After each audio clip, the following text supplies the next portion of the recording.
Hello guys, welcome to my channel. In this tutorial we will see what is stack and how it works. So let's begin.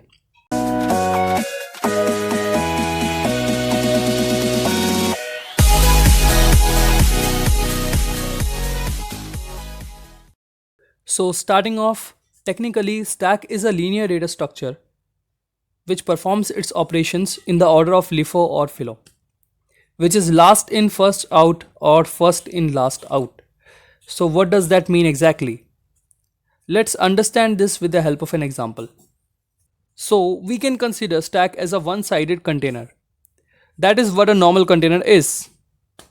Let's say what we have to insert 4 disks in this container. We first insert the golden disk in the container. So it's the first one in. Okay, so let's insert the other 3 disks also. So one by one I will insert all the 3 disks. Okay. So now we have all the disks in the container. But I want to remove only the golden disk. I don't have any use with the other disks. So we have to still remove the other disk. So we start removing the disk one by one. And after so much effort, we get the golden disk. So even though the golden disk was the first one in, still when we wanted to use it, it was the last one out because of the other elements present above it. So that's why we say the stack is first in, last out. And also the black disk that was inserted at the last was taken out first. So we can say in the other way, it can also be called as last in, first out. So whatever that was last in, it will be first out when we want to remove it. Now since we have understood what stack means, let's see some real world examples of stack. There are many real world examples of stack. So dustbin is a stack, dustbin is an example of stack. Then there is a stack of plates, stack of paper, stack of chairs, stack of books also.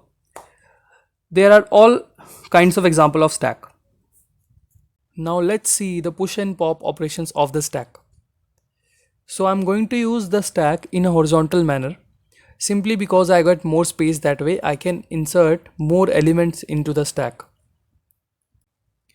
Okay, so first operation is push, which means to insert an element into the stack. And second one is pop. So pop means to remove whatever element is on top of the stack. In this case, since I have arranged the stack in horizontal manner, the rightmost element in the stack is the top. So in this case, 1 is removed from the stack.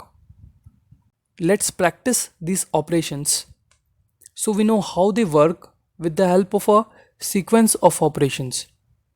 So I have a sequence of push and pop in any random order, which I am going to implement on the stack below.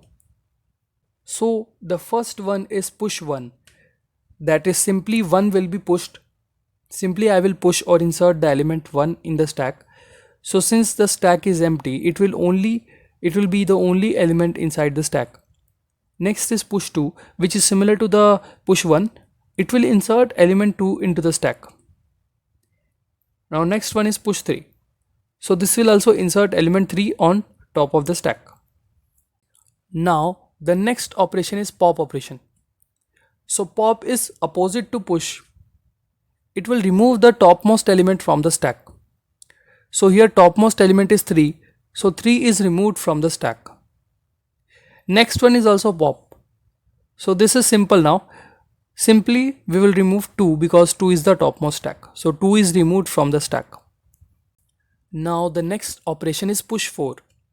So 4 is inserted to the top above element 1. Next is push 5. Push 5 will also insert 5 above element 4. So 5 is inserted on top of the stack. Next is pop operation. Pop will remove 5 because it is topmost. Another is push 1. Push 1 will insert 1 on the top. Okay, so we are done here. That was a lot of operations. So that's how we push and pop elements in the stack. You can try a similar exercise yourself, which will help you understand the concept better. Now let's see some examples of stack used in computer algorithms. It is very important to see the stack in action in computers because that's where we are learning this. So let's jump right into it. So one common example is undo operation. Yes, it uses stack You just observe one thing. Whenever you use undo some operation on some operation, it was the last undo that you have done, right? So this last undo is redone whenever the redo is pressed. So that what was last in, it is now first out, right? So it implements stack. Another example is the most common and most used stack, which is for function calls. So function calls use the stack to save their state, and they return to that state whenever the execution of the function reaches to the last statement. And the last function that was called is returned first. So it follows the last in first out method. That is why we know that stack was used here. So that's it for this video. This was just an introduction. In coming week we will see stack, linked and array representation. So stay tuned for more content. Until then, see you next time. Bye bye.